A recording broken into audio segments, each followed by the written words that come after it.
We have a lot of public servants in Australia, both in absolute numbers, but also relative to other similar societies. That's right, John. So if we look at Australia now, in the latest numbers which were released in November, we have 2.6 million public servants across all three levels of government. It's costing us about $250 billion a year. Japan, where I'm currently living, they have 3.4 million public servants, so 800,000 more than us, pretty much costing them 250,000. Now, Japan is very much a paper society when you deal in public services. But a country that's 5 times our population only runs on 40% of the bureaucrats and at the same cost.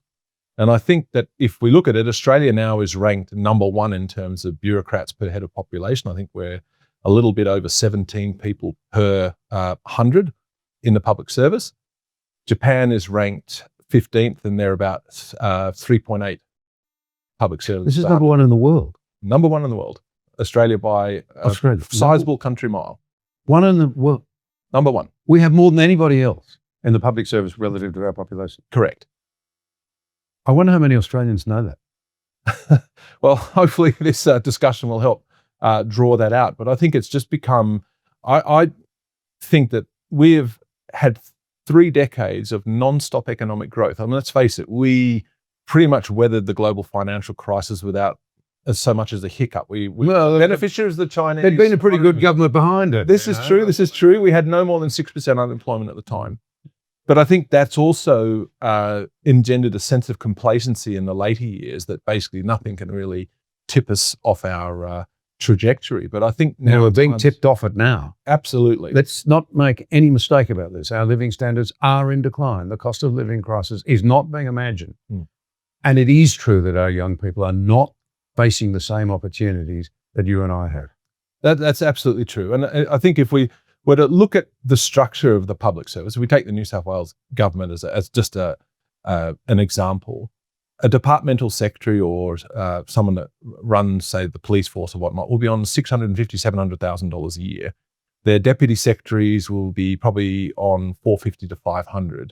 The executive directors below that, and as the pyramid it gets wider, we're looking at $375,000 to $400,000, and then directors below that probably $250,000 to $285,000.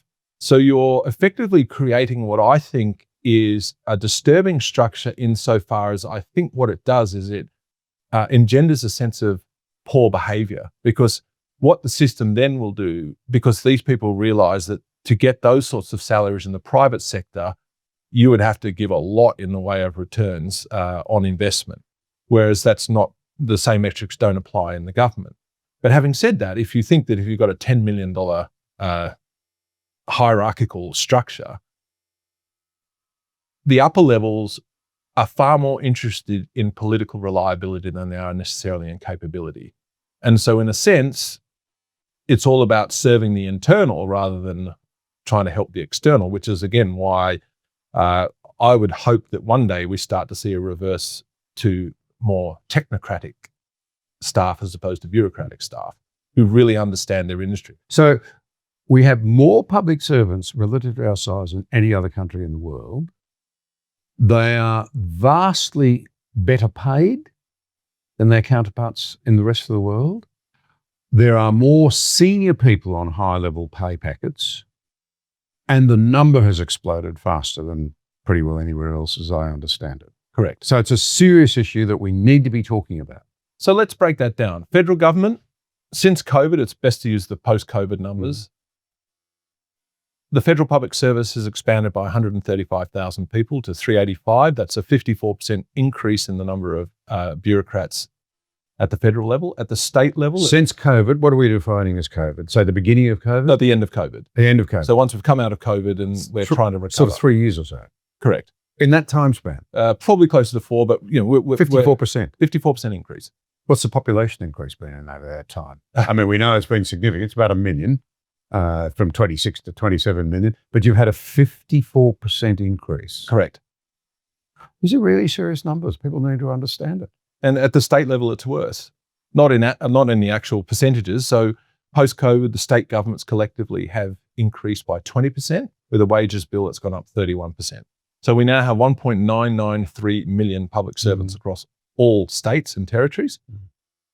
But once again, what are we getting for a return? Even at the local government, we've had a 27,000 increase. We have about 218,000 local people that work in local councils. And if we've seen some examples, I mean, the Queensland Audit Office conducted a study of local councils. 62% of them now are in signs of quite significant financial unsustainability. So convert that into just increasing rates. I mean, I guess electorate of North Sydney, the North Sydney Olympic pool is being redeveloped, as you may know. Yes. The original budget was 30 mil, and now all of a sudden it's become 120 mil. So the way that you deal with that is you try to increase council rates by 87%. How do you go with that army of public servants from an estimate of 30 million to 110 or 120? How does that happen? Who hasn't done their work properly? Well, I mean, and has anybody held account? Well, it's not only that, because if you actually look at the federal public service, it blew its official budget numbers for staff by 841 million. So this is not a slight error. We hired one or two extra people too many. It's more than that. I mean, we look at the Department of Climate Change, Energy and the Environment and Water at a federal level. That's increased by 76%. Now, I don't know whether we've actually got 76% better outcomes by having more of these legions, but I think it's also worth touching on empire building, because if you look at our federal debt queue, you have ARENA, so the Australian Renewables Agency, you have the Clean Energy Finance Corp, you have BOM, and you have all these other groups, but a lot of them are actually kind of doing the same thing. There's so much duplication. On the margin, there might be a little bit of a change, but the problem is that you've got all these extra mouths to feed, but we're not getting the results that we should be in terms of getting our energy prices down. But we do a lot of virtue signaling in the process.